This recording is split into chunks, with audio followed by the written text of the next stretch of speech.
25 kilo.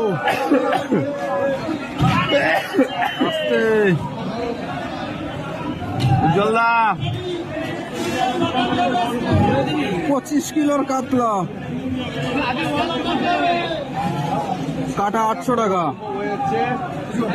25 kilo Bilaspur. হয়ে গেছে ব্যাস, বাড়ি মারলেই হয়ে যাবে।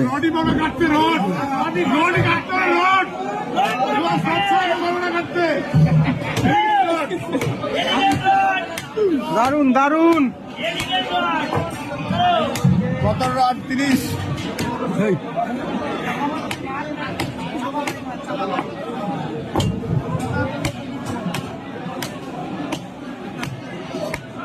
দিলীপ দা ধরে আছে, উজ্জ্বল দা কাটছে। একজন হচ্ছে না, সাইজের মাল না, দারুন দারুন। মাথায় 5 কিলো হয়ে যাবে। দারুন, ঘুরছে ঘুরছে। দারুন না, দারুন মাছ। 6 কিলো, 6 কিলো, মাথায় 6 কিলো। মাথায় 6 কিলো।